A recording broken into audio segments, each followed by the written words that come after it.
Hare Krishna, welcome everyone to another interview on the importance of reading Srila Prabhupada's books. On behalf of this Ministry of Education, we are conducting these conversations to help devotees find inspiration. And today we have with us His Holiness Bhakti Ananda Tirtha Maharaj. Hare Krishna Maharaj. Thank you. Prabhuji. Thank you for the invite. Yeah, thank you for joining us. Bhakti Ananda Tirtha Maharaj is originally from Croatia and joined the movement of the ashram in 1995 and served as a book distributor in the first couple of years, Harinam party, and soon went to America, where he spent some years in Los Angeles, helping there as a Bhakti program director, started different programs like the Shastradhan, and later on went to San Diego, where he became temple president and served for how many years? As a temple president? 13. 13 years as a temple president. That's a long time. And during that time also started many very innovative and successful programs, such as 16 Rounds to Samadhi magazine or publication, also a Krishna Lunch program to attract new people to Krishna consciousness, and also built up quite a successful Brahmachari ashram. And in 2016, Maharaj received sannyas, and since that time is traveling different places, sharing Krishna consciousness. Traveling before that. Before, yeah. Yeah. It was a smooth change. Right. Yeah, so thank you very much for joining us for this important topic. Like always, like to hear from you, Maharaj. What was the first book that you received from Srila Prabhupada, and how did it change your life? Mm-hmm. There's a reason why I'm laughing. Because, the first book I read it because I saw another person reading it and laughing. Oh. So it was Life Comes from Life. And I literally saw a person reading it and smashing his fist on the table and laughing. And I thought, must be an awesome book.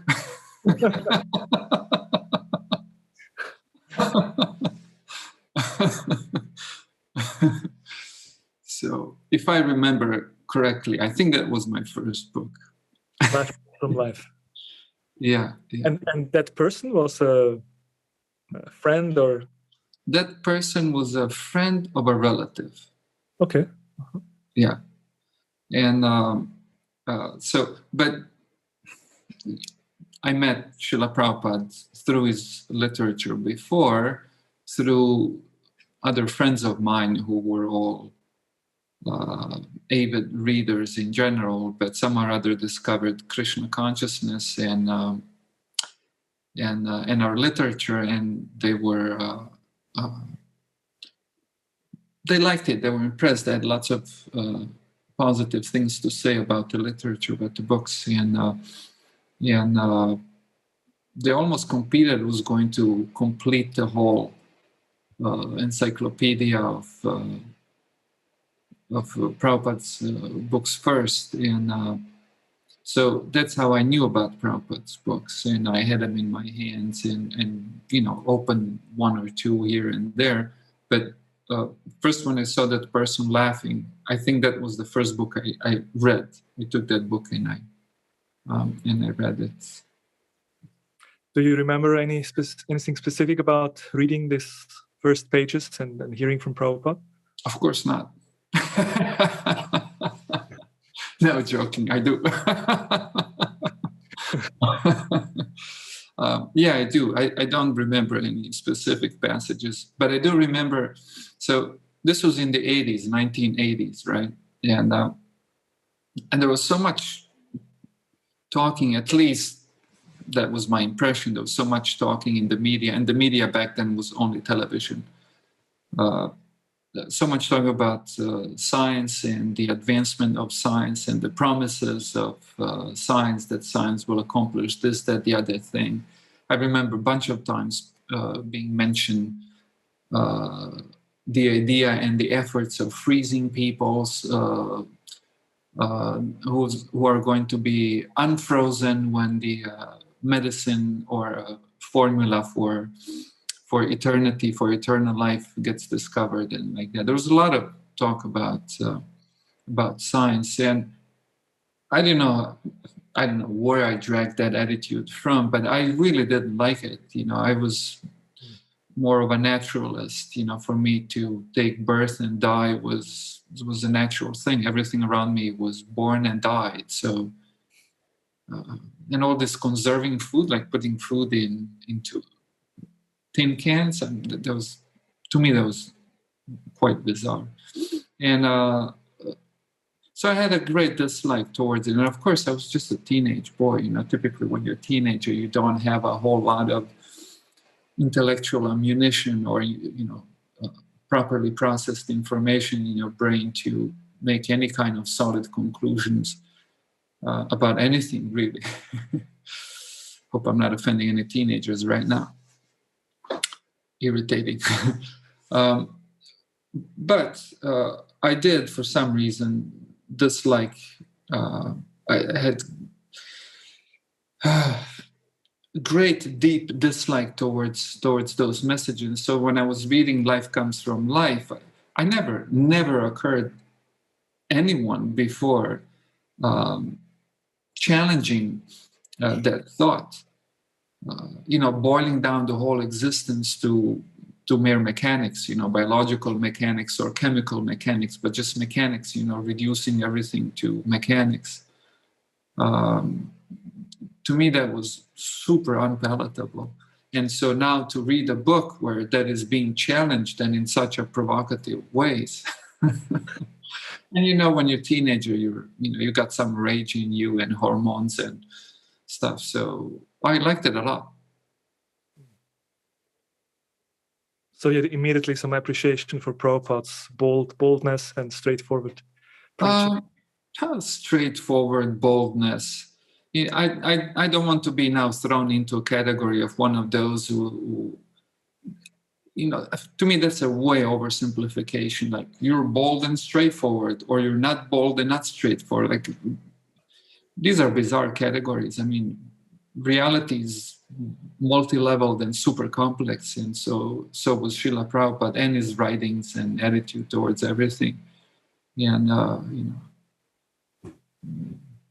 but obviously I noticed that Prabhupada had a bit of a provocateur type of attitude, and as a teenage boy I liked it. I'm not saying that that's such an amazing thing, or that it ought to be like that or not ought to be like that. I'm just saying that as a teenage boy, it appealed to me.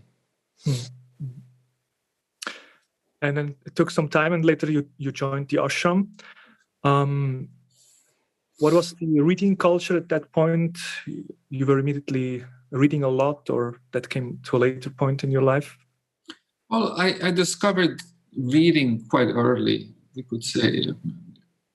When I was 13, discovered reading. Reading was always there, but the culture of reading, that was thanks to the friends that I newly acquired, friends, because my parents divorced, and I moved to live with my mother, and then I left mother to live with my father. They lived very close, just 10 kilometers apart. And so when I returned to live with my father, I acquired some new friends, and most of them were quite older than me. Like some of them were even 20 years older than me. And they happened to have a very decent culture of reading. So how you are when you're a teenager, you want to fit in. And I thought that was a cool thing, to read, to have thoughts on thoughts. Be able to have an opinion on issues rather than just be blank, empty-headed on. And so I started to read, and it's the first experience of quality reading, like when quality reading in the sense that that reading really absorbed me. In Khalil Brown, doesn't matter, but just a famous author. And I was at the doctor's dental office waiting there, and I remember letting other patients go in before me because I was really enthralled in the book. And so now when I discovered Srila Prabhupada, then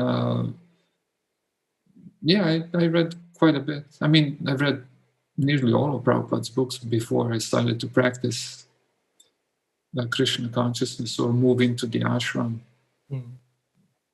I mean, all of books. I read the whole Bhagavatam and Ishopanishad, Bhagavad Gita, those compilation books that devotees made by using Prabhupada's lectures. Maybe just in general, why do you feel it's important to read Srila Prabhupada's books, or what are the benefits of reading daily in general? Well, that's a good question, and it's somewhat simplistic question. Yeah. and it could be. I mean, see, I hate to be one of those who repeat something or pronounce something or emphasize something just because society requires you to do so. I really strongly dislike that, because I think that the motivation is then really, really wrong. And years having passed me reading Prabhupada's books, I think my personal standards, like in my head, there is a concept that unless I see someone dedicated to reading Prabhupada's books, I have serious doubts that the person has comprehended Krishna consciousness in the best possible way. And I can tell you why this is so, because we have lots of literature. Devotees write literature, and which is meant. Some of the literature is meant for devotees, some for those who are not devotees, like literature that's meant to introduce people to Krishna consciousness. And I don't want to say that literature is unwanted or not good, but I have not noticed in any of that literature one component that I do find in Prabhupada's books, and this is this simple and yet mighty forceful hammering of some basic blocks of Vaishnava concepts. And by reading Prabhupada's books, you're going to divorce yourself from the book, or you're going to assimilate it. It's like that. Like a friend of mine, he's also now initiated devotee, told me, first, as a person who has never read anything of our literature, he's gotten Prabhupada's Bhagavad Gita, Prabhupada's translation commentaries on the Bhagavad Gita, and he was reading that, and his experience was, these are his words, that he would open the book and he would feel like Prabhupada jumped out of the book and started slapping him. Slap, slap, slap. And then in one point he would just close the book and he would say, like, what the hell is this? And he would try to rebel against the book. But then, everything he read made so much sense that he couldn't neglect it, That's the nature of truth. Once you see something is true, you're done, you're cooked, you're baked, you're packed, you're finished. You can't resist it, that's the nature of truth. And then he would open it again, and then the same procedure would take place. And anyhow, Prabhupada put him in shape, he said, like that. But it's not that everyone has to have that experience, but his concepts of Bhagavad Gita and what does it mean to be spiritual, and some basic metaphysical concepts were very, very in contrast to what Prabhupada was teaching, and in that way it was like really getting into conflict with Prabhupada, and at times Prabhupada would be very sharp and insisting and like that into your face, we could say. And so that's why he felt like Prabhupada kept slapping him on the face. And so anyhow, that's how he experienced. I didn't experience Prabhupada like that at all. Maybe because I was more malleable. I didn't have any firm concepts, so now I'm going to...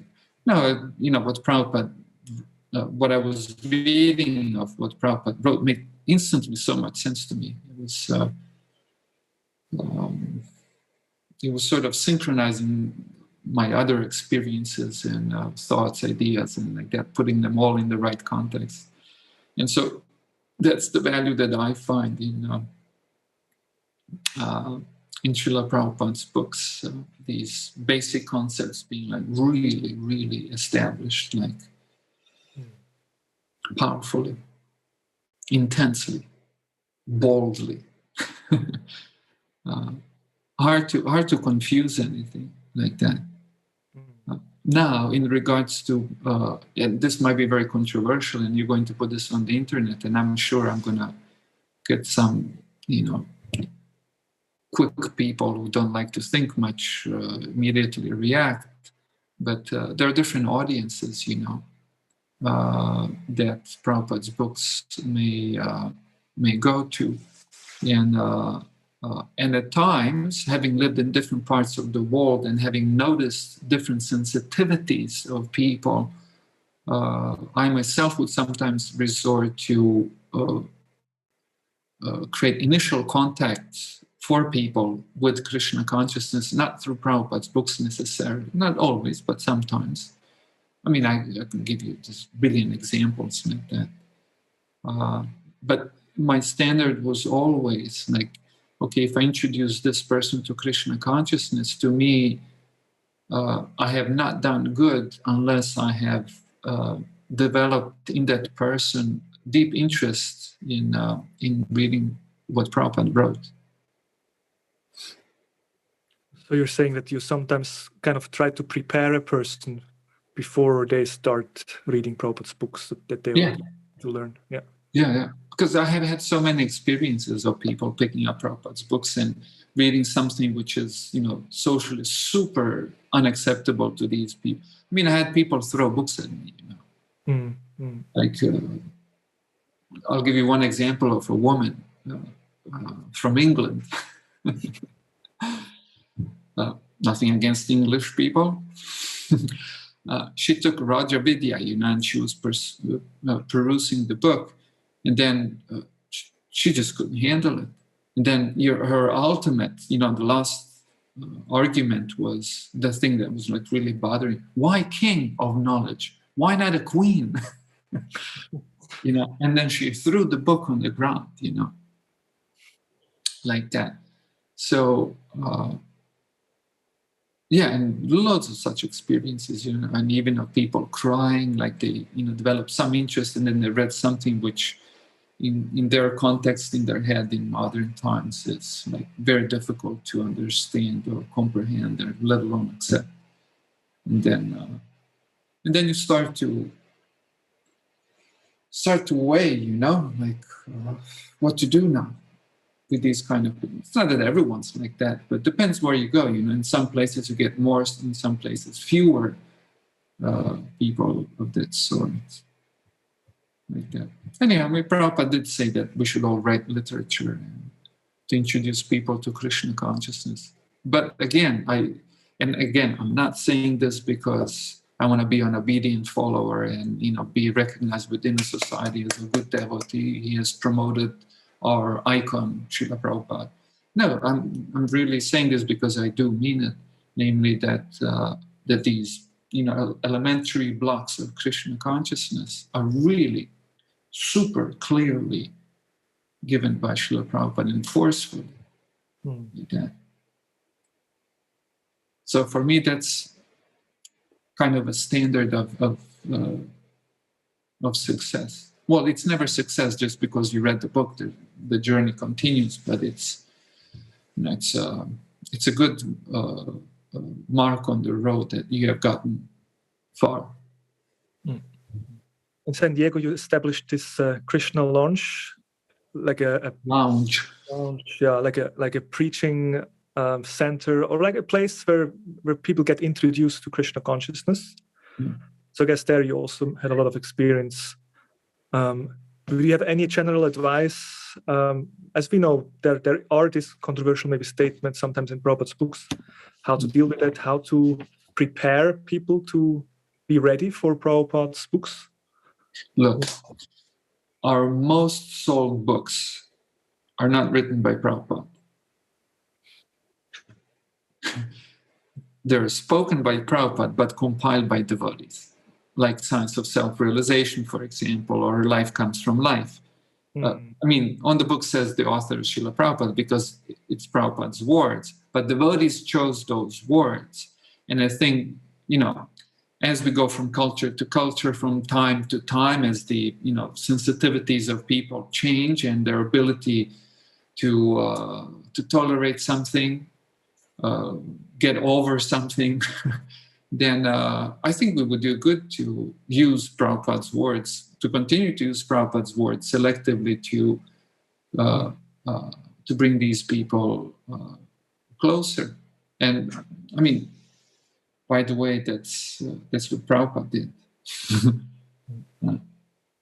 Like, imagine if you meet someone for the first time and you expect from the person to be the pure devotee. It doesn't work like that.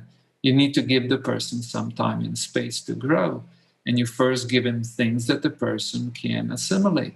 Then when the person is assimilated, you give the person some more, and like that. No need to lie. But, you know, it's a journey. You have to help the person, not unhelp the person. Why make it difficult for anyone? Again, no need to hide, lie, or anything. But, I mean, I would say if you're a healthy, sensible person, then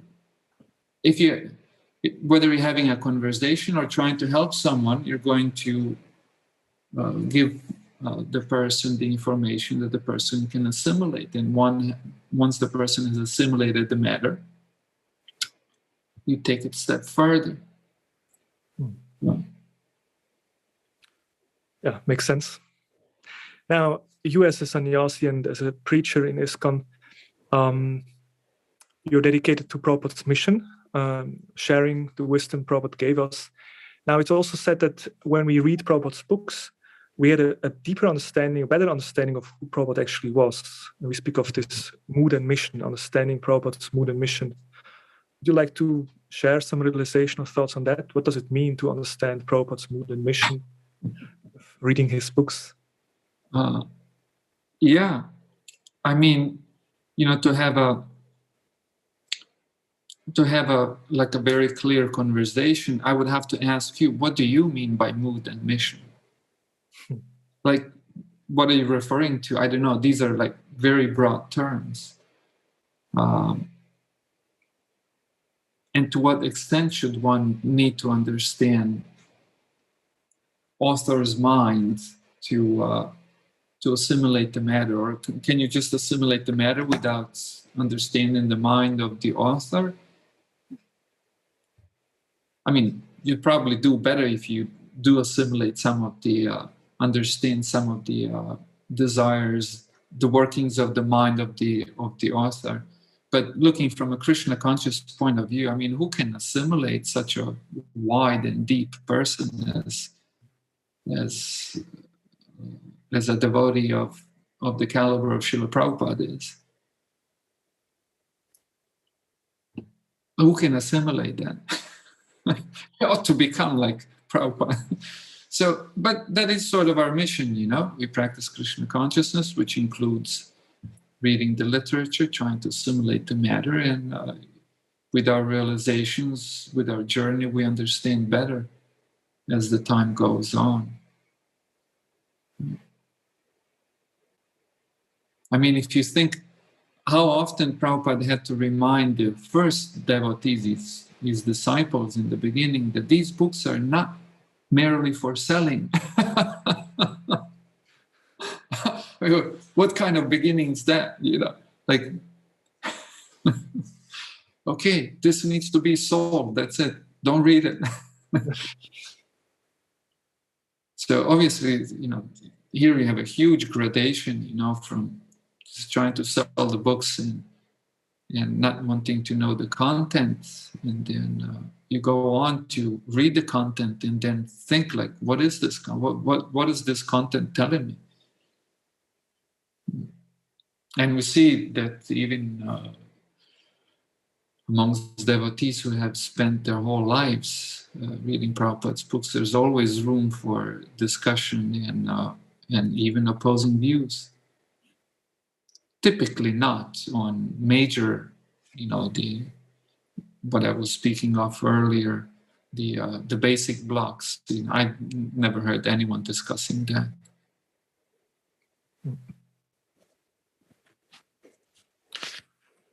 A question that we usually also ask in this regard is, how would you think ISKCON would be a different institution if actually the devotees would read Prabhupada's books regularly? Like if every devotee would be super, deeply absorbed in Prabhupada's books, how would that? What would be the effect on our movement? Definitely a good one. But to be honest, like bluntly honest, I don't think that's ever going to happen. That's just the nature of this world. People are of all kinds, even when they join an institution. And then with times, and we have already seen that that the central position of Srila Prabhupada has sort of loosened up a bit, with generations, and even amongst the management of ISKCON, there's concern going on as to how to maintain that central position for Srila Prabhupada. So, as the times go on, I don't think that's going to be. I think that's going to be even less possible. Now, that's no reason for me to try. No. My duty is to try, like all my best. This is by no means an excuse for anyone to say that we shouldn't therefore try. No. We absolutely have to try to keep Prabhupada. And what does it mean to keep Prabhupada in the center? Primarily means to understand, starting with the books, understand what the Srila Prabhupada writes, and assimilate the matter, and then encourage everyone else to study these books, and then relate to the world, our Hare Krishna world, and the world outside of our own little world, from that point of view. I personally think that by reading Prabhupada's books, like individually and collectively, one does get encouragement. But how and why does one get encouragement? Not because of pep talk. You know what pep talk is? Pep talk. Pep talk. Oh, pep talk. Yeah, that's a talk that's just meant to hype you up. Okay. Yeah. And doesn't matter how the person gets to do that. We can be speaking in utter nonsense, but just as long as you're hyped up. No, it's not a pep talk. Not by pep talk, but by you get enthusiasm because your vision clears. You see, when you understand the goal, and when the goal becomes clear and tangible, you're propelled through space and time towards that goal powerfully. And when the goal is not clear, then that propelling power is not there. It's like it's said that reading Prabhupada's books help us to sharpen our intelligence. And you also mentioned these major blocks, like I think this tattva that Prabhupada again and again repeats by. Well, you see, the devotees often do that. They sharpen intelligence. There's loads of other literature that sharpen your intelligence. So I typically don't overemphasize that. For me, it's more like a good friend of mine who was almost like a father of mine, just passed away. He was very clear. He was very clear what life is meant for, what the goal of life. He had no confusion. And when he found out that it was terminally ill, it was just smooth as what do they say, as butter. He just departed from this world in smooth, not confused, super Krishna conscious, like left a very powerful message to me. And this was not a complicated devotee, who he was a Prabhupada disciple who was dedicated to Prabhupada's mission, which is super wide. There's many different elements of the mission, and kept chanting his rounds, and he was dedicated to Shravanam Kirtanam.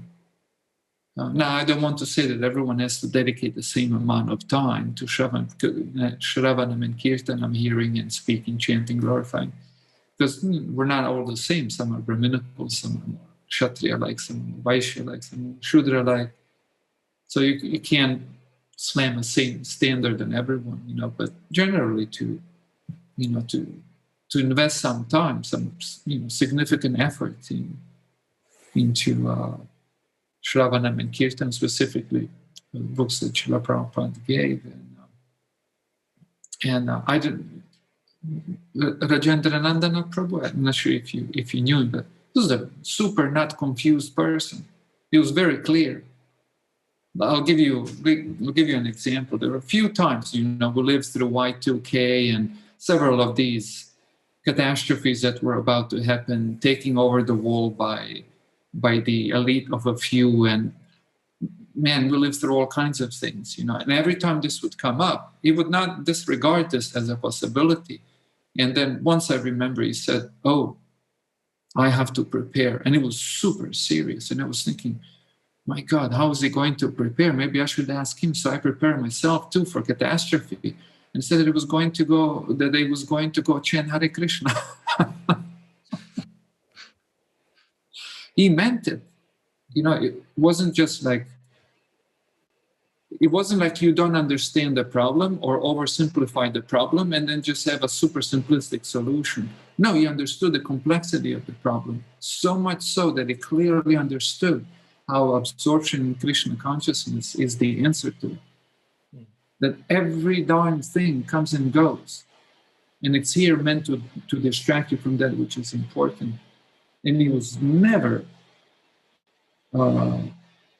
diverted from that which is important, Krishna consciousness. And that's how he left from this world. When he found out that he was terminally ill, that he was ill and very likely terminally ill, he didn't ask anyone to pray that I get healthy. No. It's like, okay, this is it. If Krishna wants this, no problem.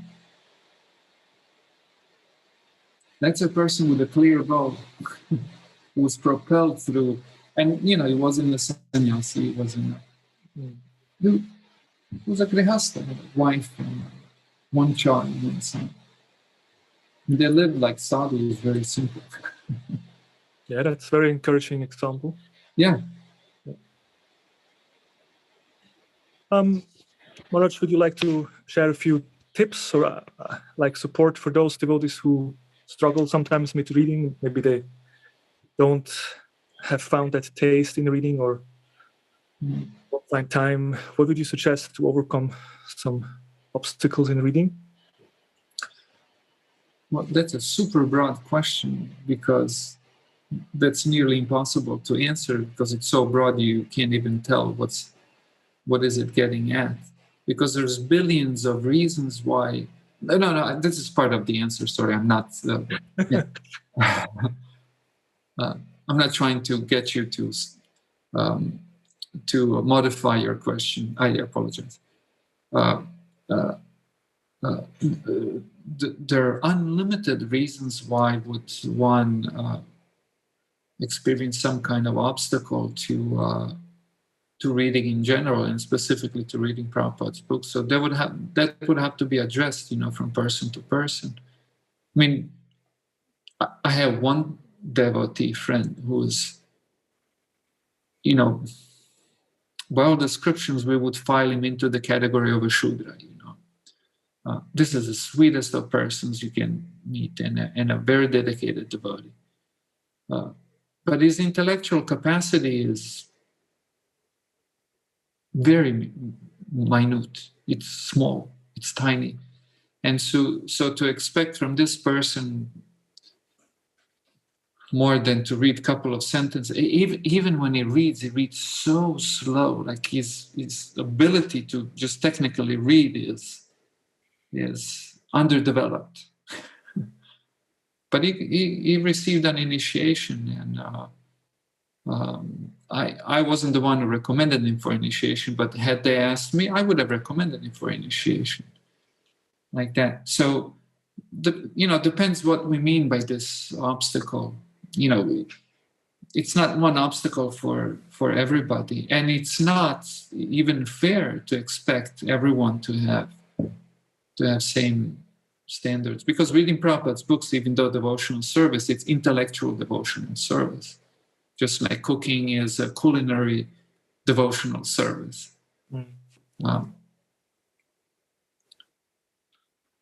But look, if someone has no interest in Krishna consciousness, then that's a big thing. That's a big issue, if that's the reason why one is not reading. Because I have seen that too. The person has superficial interest in Krishna consciousness. And that happens way more often than you would think. When you scratch the surface and then you see what are the motivations behind, there's typically loads of other motivations. And so then it's difficult. That's a major project then to build interest in that person for Krishna consciousness and therefore the literature. If it's an intellectual obstacle in the sense that the person has no intellectual ability, then that's no big of an issue,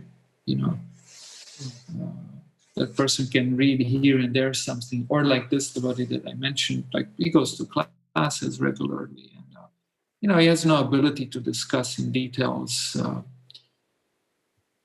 complexities of Krishna conscious ideas or the application of them in the material world, but he knows the basics, that he's a servant of a servant of a servant. He does his best to serve, loves to donate some of his hard-earned money, chants his rounds. If you call him to go out on books or in Harinam with you, he's always there, like that. And there's more devotees like that I know of. So I'm not sure what other obstacles devotees have. Now, there could be some cultural obstacles. This is a huge one, because the most stupid thing to do is to demonize devotees who have issues with Prabhupada's books.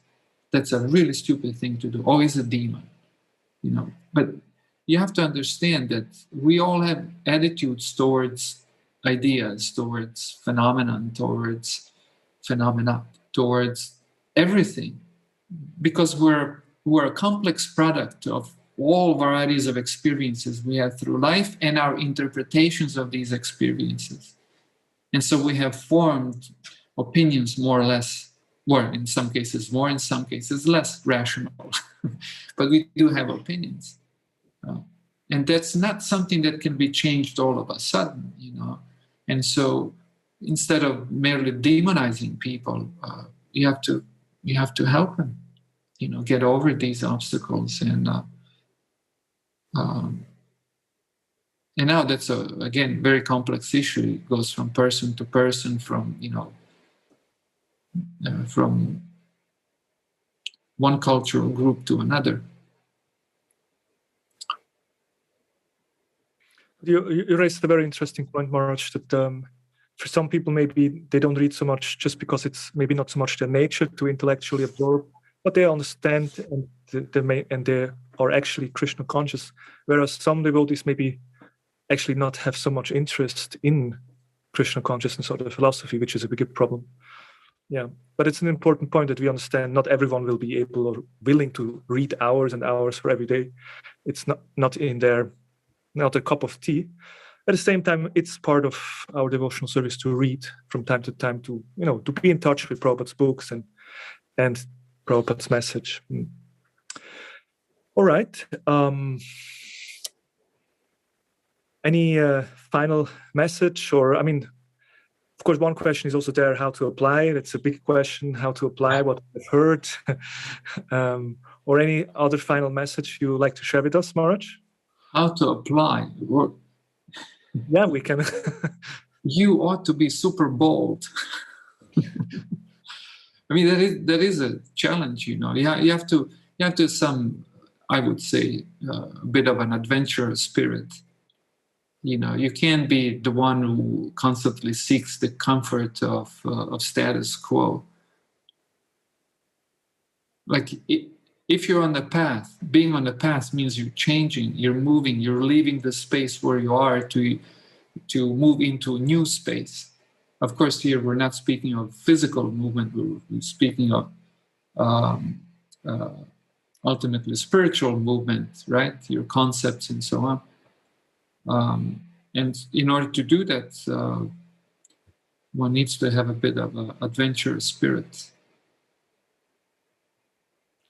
You're saying in order to apply what we have intellectually understood, it requires some adventurous spirit in the sense of not just sitting there and philosophizing, but actually be courage or bold enough to apply it in our daily life. Yeah. Because you see, this is another point where some faith is required. You know, in persons in whom faith in Srila Prabhupada as a self-realized person who's got some good things to say, to put it mildly, as that faith grows, then even when we hear something from Prabhupada which makes no sense to us, we'd be willing to try it out, to see the results. Because the basic faith is there, some trust is. Yeah. But the trust is not something that grows overnight. I mean, faith is not, that's another thing that people in groups tend to stigmatize. And this is the lack of faith in the leader, the lack of faith in the icons. But you have to understand that if you do that, you do the most stupid thing ever. Like you're forcing people to artificially create faith, but faith doesn't work like that. You have to allow people to, and you have to guide them. You know, take some time in their process of building faith in Prabhupada. I mean, it's not that we have to shine light on everything Prabhupada says. Just, read the books and, give it a thought. And then more you see how it's true what you read here, then more your confidence grows, which eventually turns into more or less solid faith, trust in Prabhupada. And then you can actually more and more put into practice things that are said there, even though you don't know how does that work or what kind of result we'll get. Yeah, makes sense. Yeah. That you're not going to be turned into a Donald Duck. I'm just joking.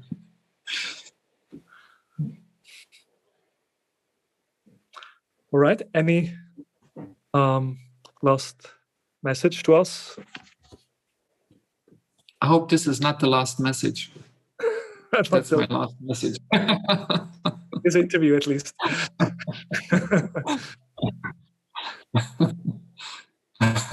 Nothing comes to mind right now. I hope you're okay with that. Sure. We got a lot of very thought-provoking and inspiring, interesting thoughts and concepts that you shared with us, realizations. So thank you very much for taking the time and helping us finding inspiration with reading. Thank you. Thank you for the opportunity to engage in this interesting conversation. Hare Krishna. Well, way more than interesting, but enlightening, I'd say. Yeah. Thank you. Srila Prabhupada ki jai. Hare Krishna. Jai. Hare Bol. Hare Krishna, Hare Krishna, Krishna Krishna, Hare Hare, Hare Rama, Rama Rama, Hare Hare.